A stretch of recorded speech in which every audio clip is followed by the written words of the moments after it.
नमस्कार दोस्तों, स्वागत है हमारे चैनल पर। आज मैं आपको एक गीदड़ और ऊंट की कहानी बताने जा रही हूँ। बहुत पुरानी बात है। एक जंगल में दो पक्के दोस्त रहते थे।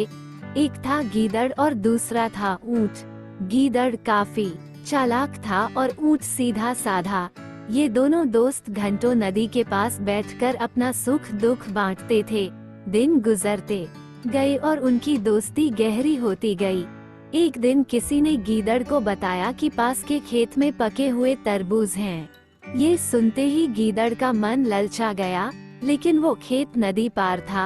अब नदी को पार करके खेत तक पहुंचना उसके लिए मुश्किल था, इसलिए वो नदी पार करने की तरकीब सोचने लगा। सोचते सोचते वो ऊंट के पास चला गया। ऊंट ने दिन के समय गीदड़ को देखकर पूछा, मित्र, तुम यहाँ कैसे? हम तो शाम को नदी किनारे मिलने वाले थे।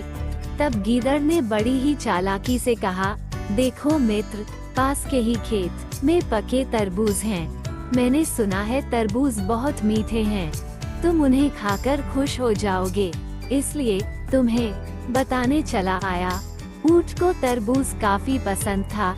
वो बोला, वाह, मैं अभी उस गांव में जाता हूँ। मैंने बहुत समय से तरबूज नहीं खाए हैं। ऊंट जल्दी जल्दी नदी पार करके खेत जाने की तैयारी करने लगा। तभी गीदड़ ने कहा, दोस्त, तरबूज मुझे भी अच्छे लगते हैं, लेकिन मुझे तैरना नहीं आता है। तुम तरबूज खा लोगे तो मुझे लगेगा कि मैंने भी खा लिए। तभी ऊंट बोला, तुम चिंता मत करो, मैं तुम्हें अपनी पीठ पर बैठाकर नदी पार करवाऊंगा, फिर साथ में मिलकर तरबूज खाएंगे। ऊंट ने जैसा कहा था वैसा ही किया। खेत में पहुंचकर गीदड़ ने मन भरकर तरबूज खाए और खुश हो गया। खुशी के मारे वो जोर जोर से आवाजें निकालने लगा। तभी ऊंट ने कहा, तुम शोर मत मचाओ, लेकिन वो माना नहीं। गीदड़ की आवाज सुनकर किसान डंडे लेकर खेत के पास आ गए। गीदड़ चालाक था, इसलिए जल्दी से पेड़ों के पीछे छुप गया। ऊंट का शरीर बड़ा था, इसलिए वो छुप नहीं पाया। किसानों ने गुस्से के मारे उसे बहुत मारा। किसी तरह अपनी जान बचाते हुए ऊंट खेत के बाहर निकला। तभी पेड़ के पीछे छुपा गीदड़ बाहर आ गया। गीदड़ को देखकर ऊंट ने गुस्से में पूछा, तुम क्यों इस तरह चिल्ला रहे थे? गीदड़ ने कहा कि मुझे खाने के बाद चिल्लाने की आदत है, तभी मेरा खाना पचता है। इस जवाब को सुनकर ऊंट को और गुस्सा आ गया। फिर भी वो चुपचाप नदी की ओर बढ़ने लगा। नदी के पास पहुंचकर उसने अपनी पीठ पर गीदड़ को बैठा लिया। इधर ऊंट को मार पड़ने से मन ही मन गीदड़ खुश हो रहा था।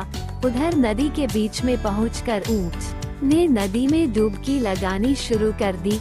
गीदड़ डर गया और बोलने लगा, यह क्या कर रहे हो? गुस्से में ऊंट ने कहा, मुझे कुछ खाने के बाद उसे हजम करने के लिए नदी में डुबकी मारनी पड़ती है। गीदड़ को समझ आ गया कि ऊंट उसके किए का बदला ले रहा है।